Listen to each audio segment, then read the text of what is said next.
So we still have everything on the board from last lecture. So in today's lecture, we will continue our discussion of top-down parsing.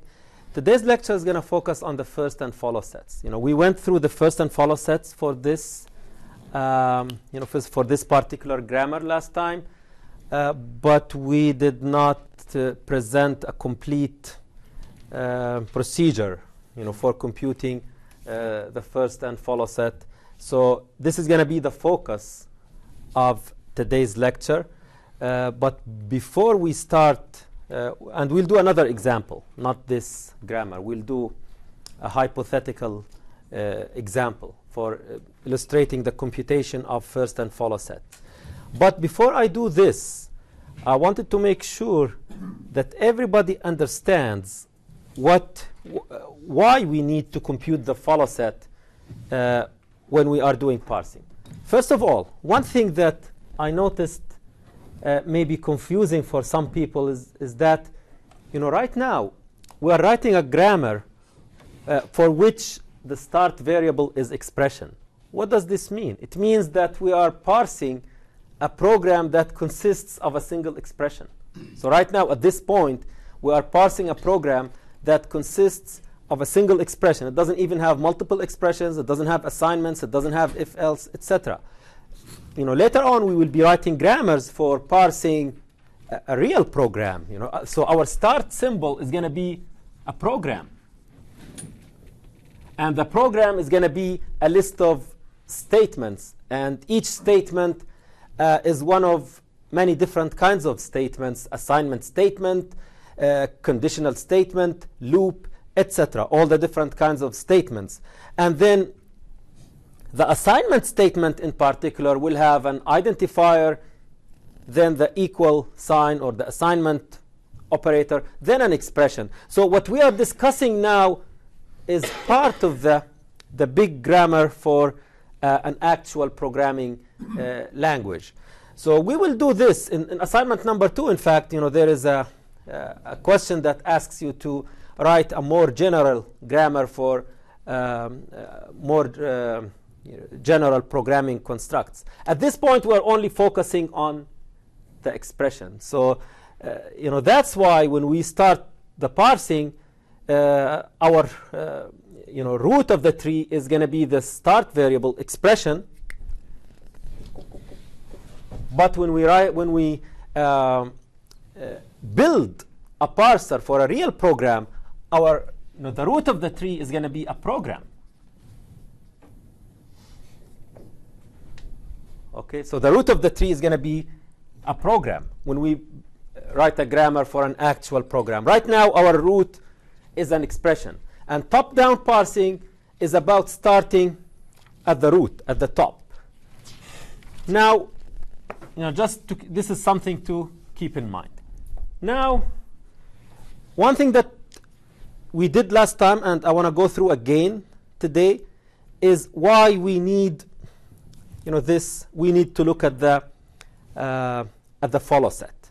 So we are trying to parse an expression like, I believe the example was x plus a times b, or maybe 2, 5 times y. Was that the example, last time's example? Yeah. It was, yeah. Yes. So x plus 5 times y. And at some point, we got to an expression or expression prime. So the root is expression. And at some point, we got to expression prime. And we were looking for the right substitution for an expression prime. So is it plus term expression prime, or minus term expression prime, or epsilon? And our pointer in the input was right here, pointing at the plus. So remember, parsing is all about matching an actual string with the grammar, trying to find a derivation that will derive this string from this grammar. Now, what we have here is expression prime. We reach that point, expression prime, and we are trying to figure out which one of these alternatives we should take. The alternative that we can easily rule out is the minus, because this thing, think of this, by the way, let's give them names. So this is, this is A. This whole thing is, this is A, A1, this is A2, this is A3. So I'm trying to choose between A1, A2, and A3.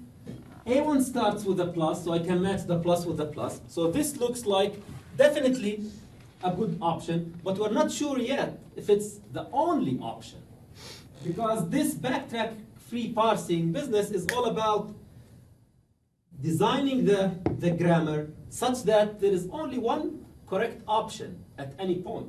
So we shouldn't have multiple options. If there are multiple options, then this parsing technique doesn't work on this particular grammar, and we should look either for another parsing technique, or we should find a way of restructuring our grammar such that it doesn't have multiple options. So now this is, the A2 is an option that we can exclude. Now the point here is A3. A3 is an option where we are substituting an epsilon for expression prime. So by substituting an epsilon, this means that we are passing, or we are skipping the matching at this point. We are not doing any actual matching. So we are saying, okay, expression prime, we have an expression prime here, right here. This is an expression prime, and we are skipping the matching. We are not matching the plus with anything related to expression prime, and we are deferring the matching of the plus until the next step in the derivation or in the parsing. So now, deferring the substitution will make sense, or deferring the substitution will lead to a correct derivation only if this plus can appear after an expression prime, or after an expression prime that appears here. Now the question is, does the expression prime have in its follow set a plus? We look at the follow set of the expression prime after we compute it. Expression prime does not, it has end of file and it has closed parentheses. It does not have a plus in it, which means that deferring the matching until a later step, we know for sure will not lead to a correct derivation, because this plus does not belong to anything that may come after an expression prime. So skipping or deferring the matching is not a valid option here. So the only valid option, the only valid alternative is plus term expression prime. So if somehow, if we had a plus here in the follow set of expression prime, then we would have had two valid alternatives. Then this would have been a valid alternative, because a plus could be something that is in the follow set of an expression prime. So if there had been a plus here, there would have been two valid alternatives, which means that this parsing technique fails. If there are multiple alternatives, then this parsing technique that we are doing, which is LL1 parsing, fails on this grammar. If at any point there are multiple options, this particular parsing technique fails. What's the solution? Either find another parsing technique, and we will study another parsing technique, or try to restructure your grammar such that you avoid this situation where multiple options are possible. Multiple options are valid. Okay? Right? So this LL1, is not a parsing technique that parses all the grammars in the world. It only parses a subset of the context-free grammars. Right? And, sometimes it's possible to restructure our grammar such that it's parsable by LL1, and sometimes it's not possible. Not all grammars are LL1 parsable. And one technique that we have studied for converting a grammar from non-LL1 parsable to LL1 parsable is left recursion elimination. So by eliminating left recursion, you may be able to translate to transform a grammar into an LL1 grammar. In this case, we did left recursion elimination, but it was not sufficient. So left recursion elimination is not sufficient to transform any grammar into a grammar that is parsable by LL1. Yeah.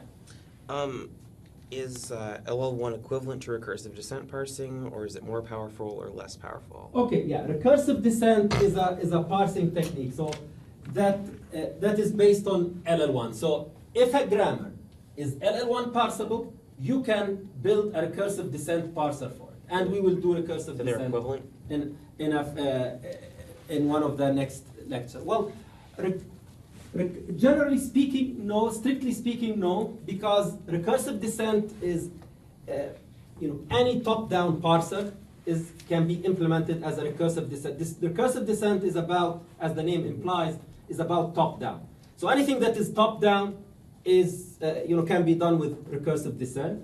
LL1 parsing, LL1 is one of them. The set of languages that are LL1 parsable or LL1 languages can be parsed using a recursive descent parser. Yes? Is it common for a language to be LL1 parsable? Yes. Yeah. So we will do LL1 and LR1. LR1 is more powerful than LL1, but LL1 is good enough for many languages or for most language constructs. But we'll see the advantages of LR1 when we get to LR1. Now the question is, if we have multiple correct options, then this particular parsing technique fails. Now what if we don't have any option? What does that mean? What if we don't have any valid option? Syntax error. Syntax error. It means it's the string that is wrong. So the string does not belong to the language that we are trying to parse. So if 0 options are good, the string is wrong, we can say this is a syntax error. If multiple options are good, then LL1 parsing is not good for this particular grammar. If there is only one option that is correct, then LL1 parsing is good and we can continue. Okay? Now, in today's lecture, we will be looking into the computation of first and follow sets and how this can lead to a condition for LL1 parsing. Well, let's write the condition first.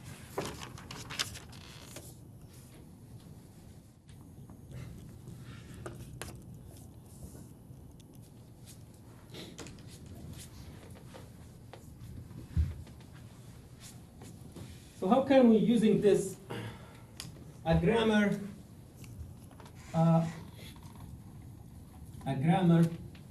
is LL1 if what? How can you express what I have just said in terms of first and follow sets? If at every point the next symbol there's one alternative. So remember that this is the condition. We're looking for a condition that checks a grammar if it's LL1 or not for any string. It's not with one particular string. So we don't have a string. We're given a grammar and we're trying to come up with some conditions for determining if the grammar is LL1 or not. In general, without any specific string. Yes? Is one of the conditions that all the non-terminals have to be to the right of the terminals? Not necessarily. Not necessarily. But if you, okay, so let me simplify. So for every production, And the general form of a production is going to be X is, let's say, A1 or A2 or, no, it's not. Let me use the more general. Okay. So just this is a matter of notation. When we use the Greek alphabet, it means that this is something that may consist of multiple symbols. It's not necessarily one symbol.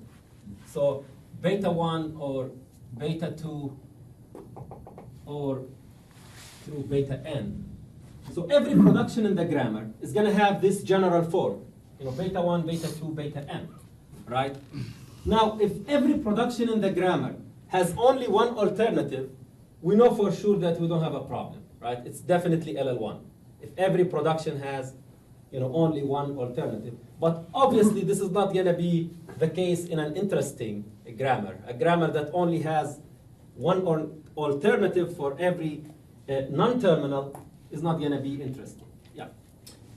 For each symbol in the alphabet, there's a unique alternative that would work for that symbol. For every symbol in the alphabet, it's not about alphabet symbols. Think in terms of this production, this general production, beta 1, beta 2, beta n. So what's the condition that should apply to beta 1, beta 2, beta n? First sets should be disjoint. The first sets should be disjoint, exactly. But the first sets should be disjoint, but this is not sufficient for what I was just explaining. This is not sufficient for this, for example. Yeah, the Here, follow sets also have to be disjoint, I think. well, not always. So when do we look at the follow sets?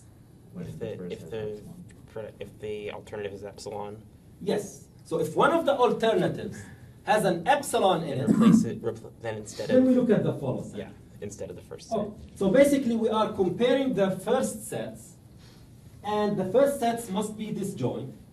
But if there is an alternative that has an epsilon in its first set, in general, so it doesn't have to be epsilon. It's any alternative that has an epsilon in its first set. If there is such an alternative, we should look at the follow set as well. Because having an epsilon in the first set means that we can skip or we can defer the matching and we can match later. Now, will matching later work or not? That will depend on the follow sets. Okay?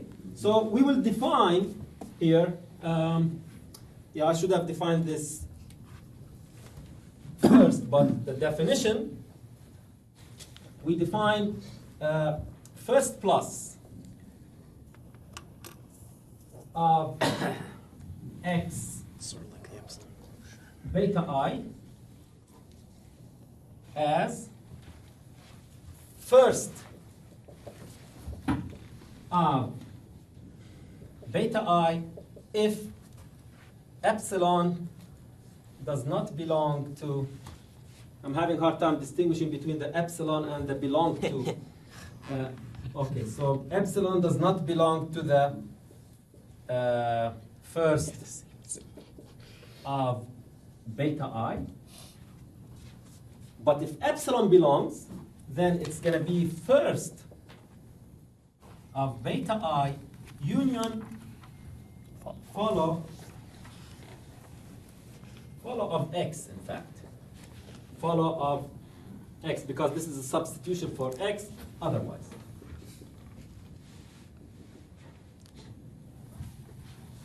Okay. So this is the first plus. Now, given the first plus, if for every production, beta I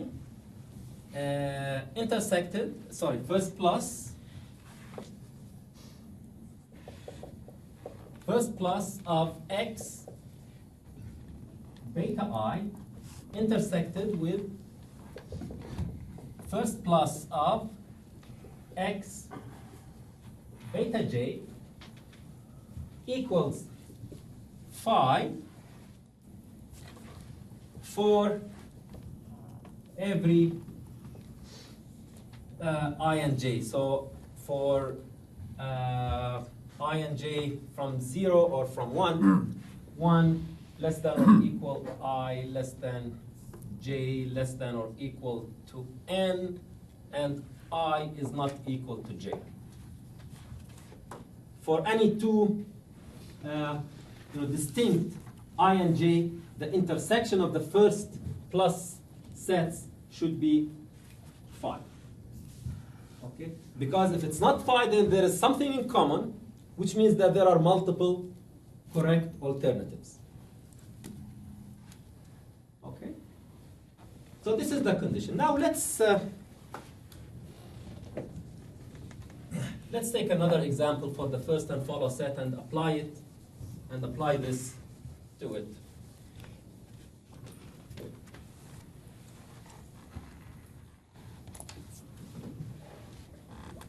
So let's look at this example. S A or B, A goes to B, B goes to B, A, C, B or A, and C goes to A, D or Y. Okay. Sorry, or epsilon. There is no Y. And B goes to BC or BC. Well, this is the grammar. Now with the current form, this grammar is not LL1 because it has left recursion. So first step, we will eliminate left recursion.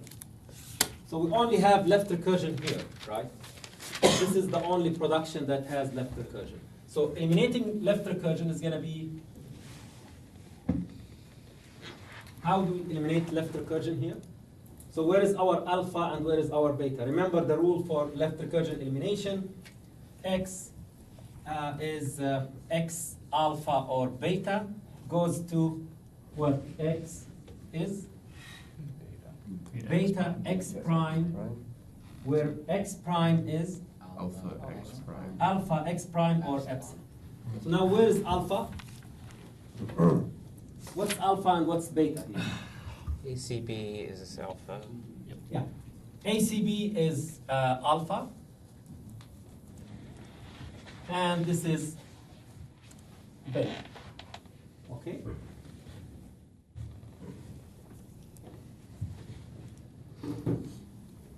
Okay. So now, this is alpha and this is beta. So now what's the left recursion elimination? Beta is, or B is AB prime, where B prime is, oh, I wrote both equal. Okay. ACB, B prime, or epsilon. ACB B prime or epsilon. Okay, so this is left recursion elimination. Okay, so we will be basing our solution on this.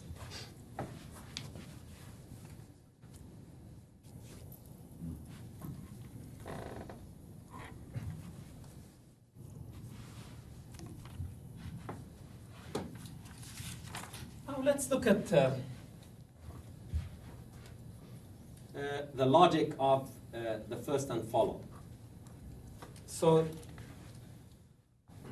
in general, generally speaking, if you have a production like this, X goes to A1, A2, A3 through AN.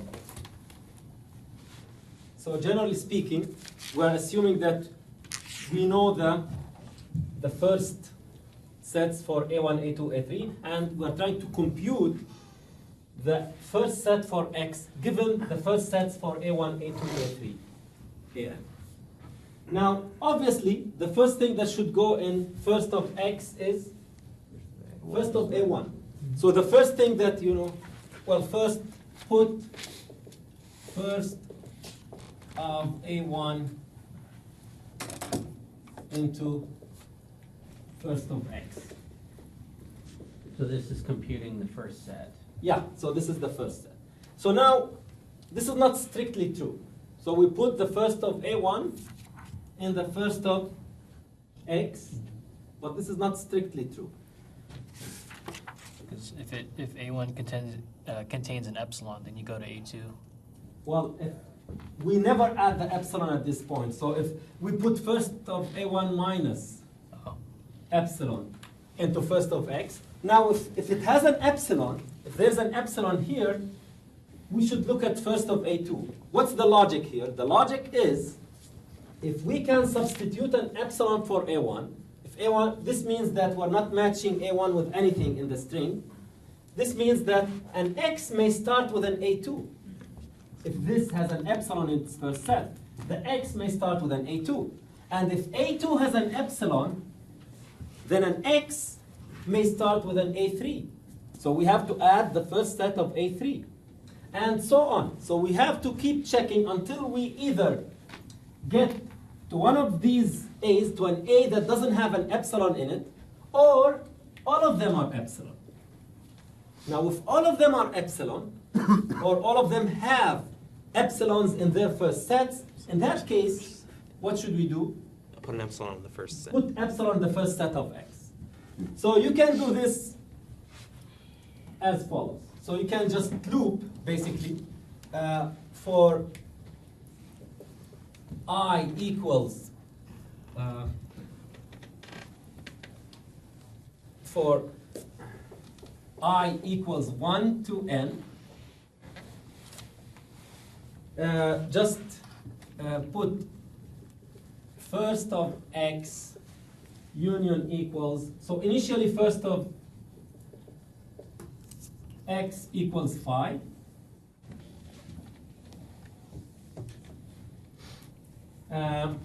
For I equals 1 to n, first of X union equals first of AI. Add first of AI minus epsilon to first of X. Then keep doing this as long as it's an epsilon, and you break out of the loop when you hit a non-epsilon or you go through all of them. So if you hit a non-epsilon, if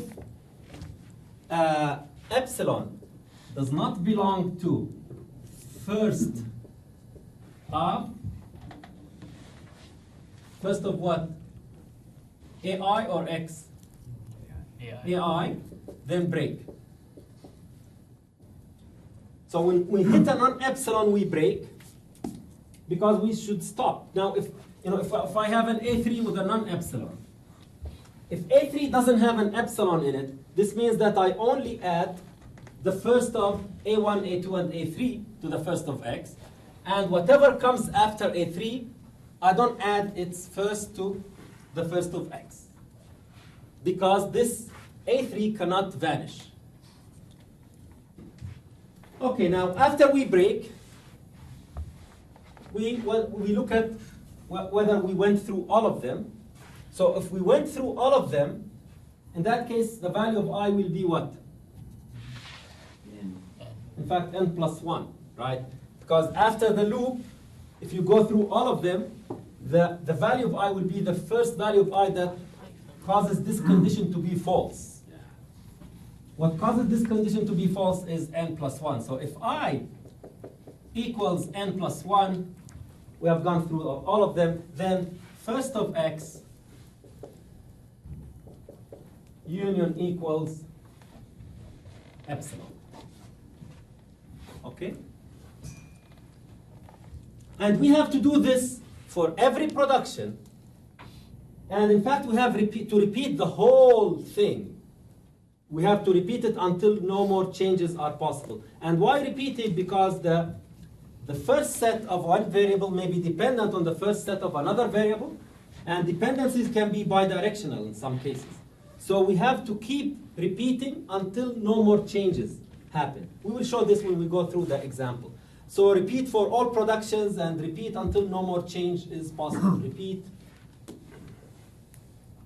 or let me write it in blue.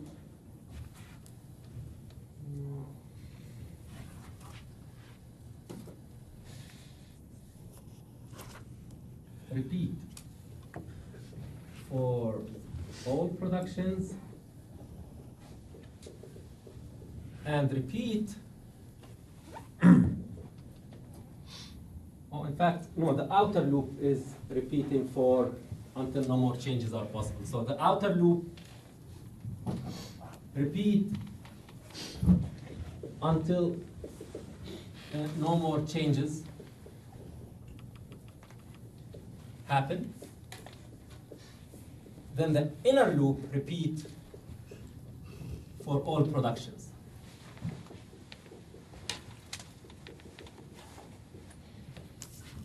Okay. Now this is the logic of the first set. Now what's the logic of the follow set? So with the follow set, if we have, this is first. Follow.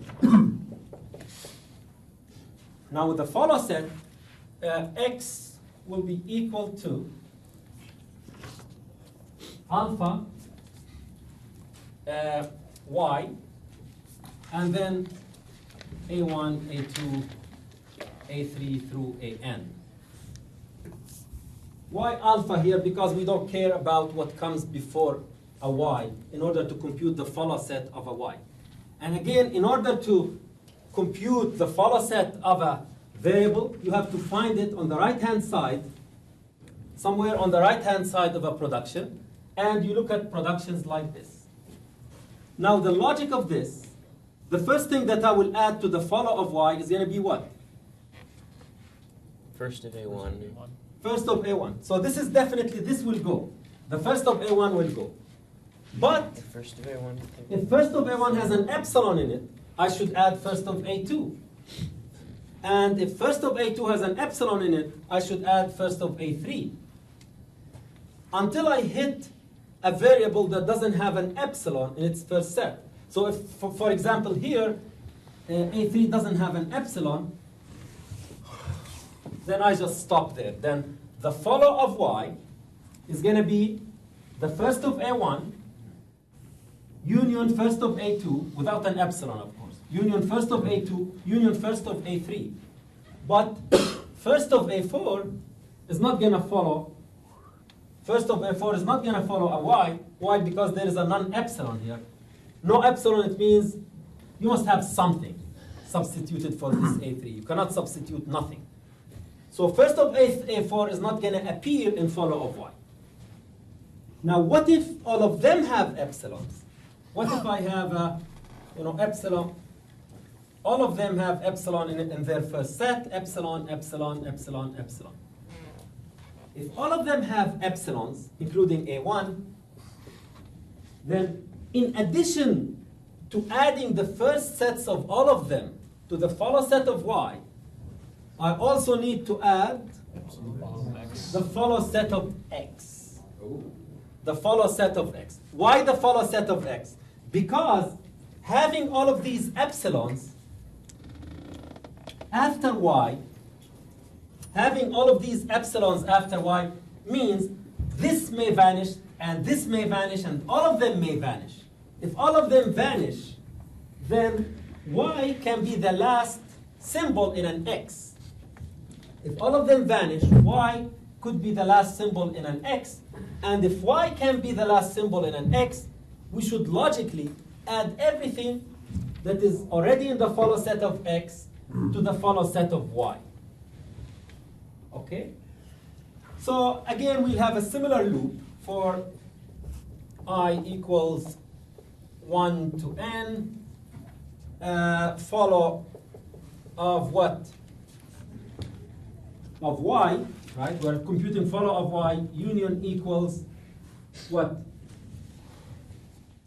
Follow of y, union equals? First of AI. First of ai, yes. Minus epsilon. And then if epsilon does not belong to some first of ai break, now if I equals n plus 1, all of them have epsilon, then follow of y will have in it what? Union equals what? Follow of x.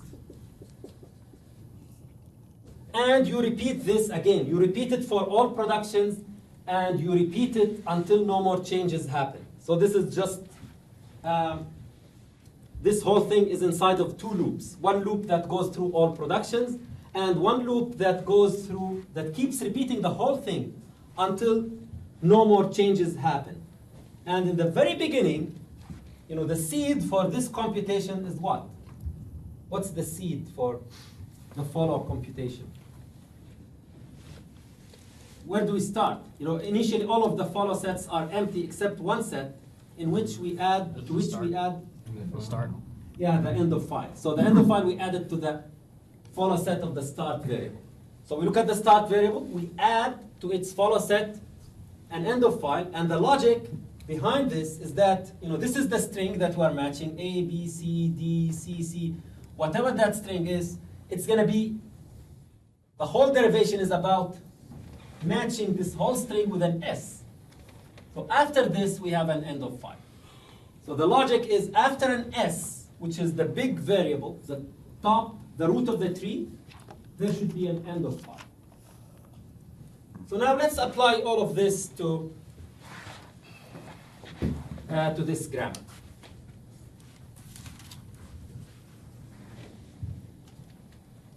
Okay. Now first of,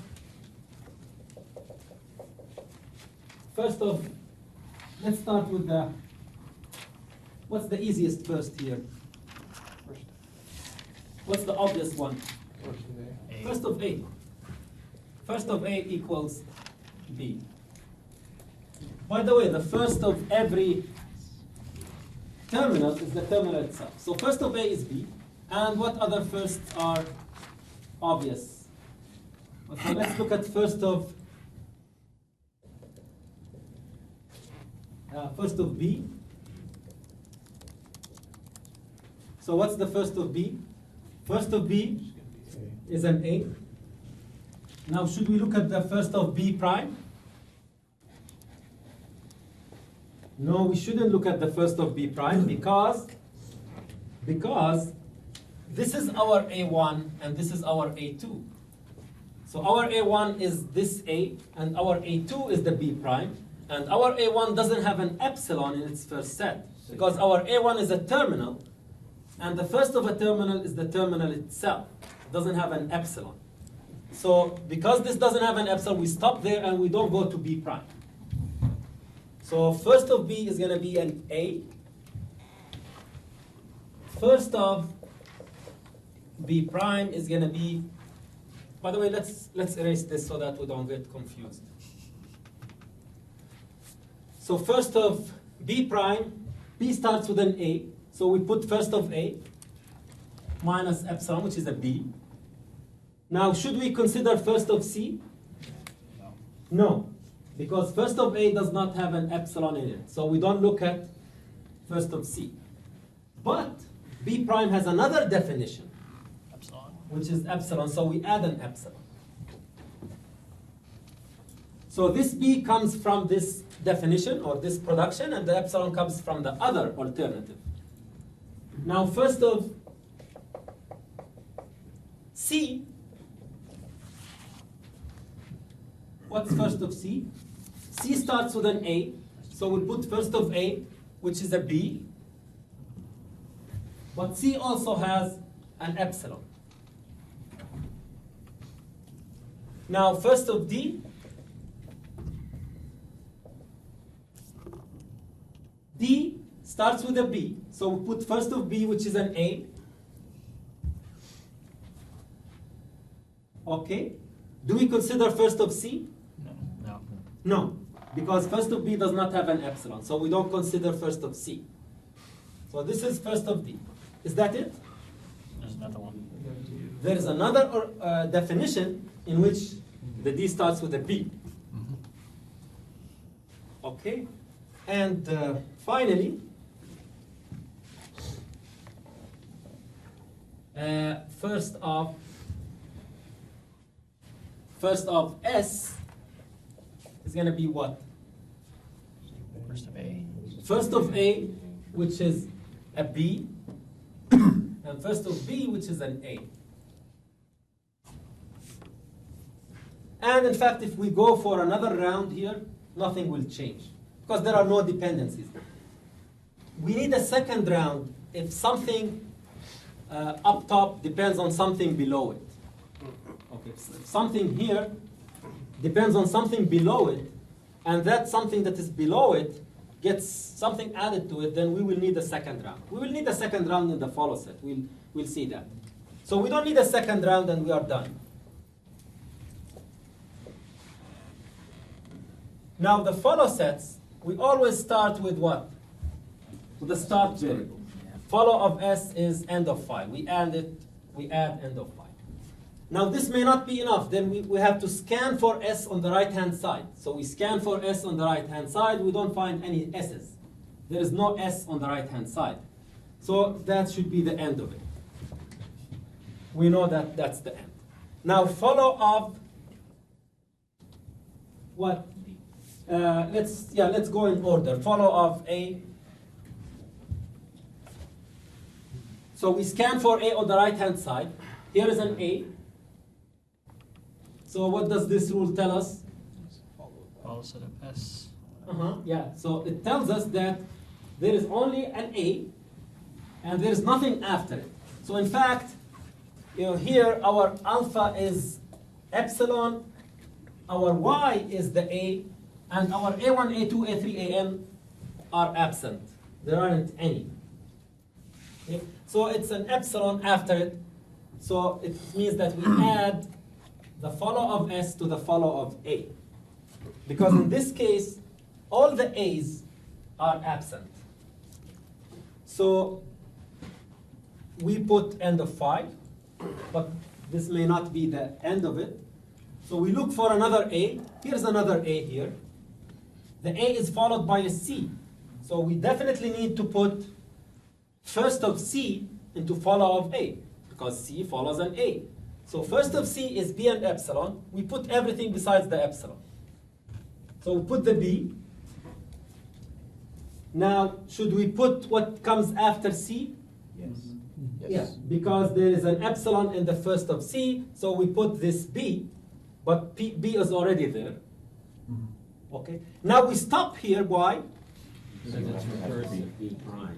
No, we stop here. No, that's not the reason why we stop. Because you have to have the B. You There's don't have no an option. epsilon. So B, in this example, this is, A is the Y, A is the Y, and this is A1, this is A2. So B is A2, the B is the A2 here, and this A2 does not have an epsilon in its first set because it's a terminal, and the terminal, the first set of a terminal is the terminal itself. So we stop there. So we don't look at the first of B prime. And we don't add the follow of B prime to the follow of C, right? We do not add the follow of B prime to the follow of A, because of this B. So A cannot be the last symbol in a B prime. Okay? Now we keep scanning for A. Here's another A. It's followed by a D. So we add the first set of a D, which has an A and a B. The B is already there, so we add an A. And can an A have an epsilon? Can a D have an epsilon? No, it cannot, so we stop. D cannot have an epsilon. E is A and B. So we stop there. Follow of B. We scan for B. Here is a B. What does this tell us? Put follow of S in follow of B. So follow of S is put in follow of B. We keep scanning for B on the right-hand side. This is on the left-hand side, so we don't look at it. Okay, so this is the only B. Okay, so this is the this is the first B. And this is the second B. These are the only occurrences of B on the right-hand side of any production. So this is a B. Now, okay, what comes after it is C. So we put the first of C, and this is B without the epsilon. So this is a B. Okay. Now, should we put the follow of D into the follow of C? Yes, because C has an epsilon in it. So follow of D, this is where we may need multiple iterations. So follow of D should be put in follow of B. Why? Because C may vanish. If C may vanish, then B may be the last thing in D, and we should put whatever is in follow of D into follow of B. But follow of D is currently empty. We haven't put anything in there yet. That's why we need a second iteration.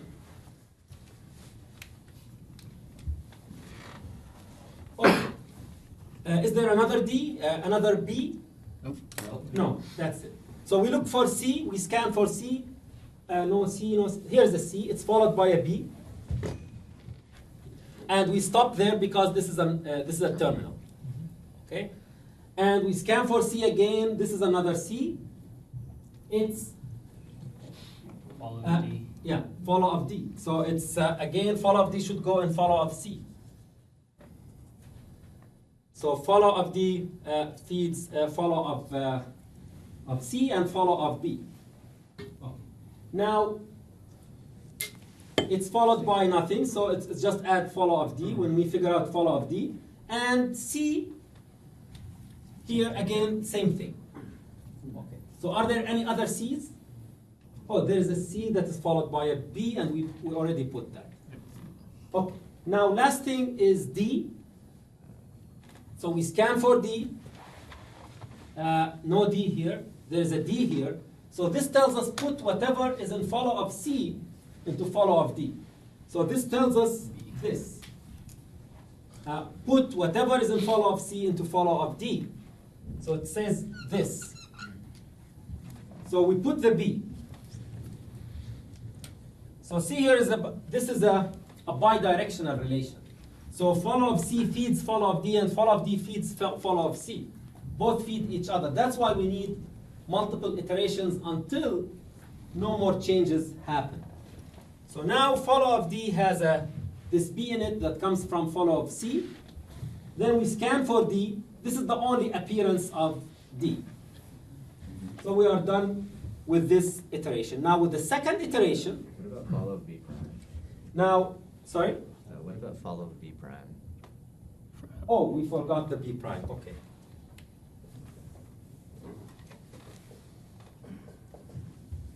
Okay, so follow of B prime is going to be fed by follow of B, right? Because it appears at the end of a B. So follow of B prime gets fed by follow of B, and we put end of file and B. This tells us that put follow of B prime and follow of B prime. This is a useless, so it doesn't help.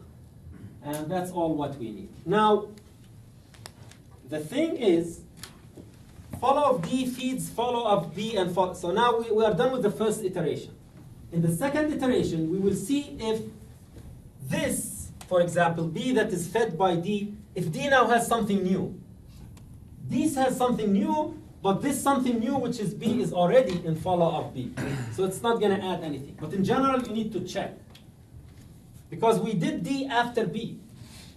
We did D after B, and if D happened to have something new, we have to add it to follow of B. Because of this dependence. Okay, so this doesn't add anything to B. Follow of C is also fed by follow of D, but follow of D doesn't have anything new in it. If it had something new, we would have had to add it. And that's it. So in this case, there are dependencies, but the second iteration did not add anything new.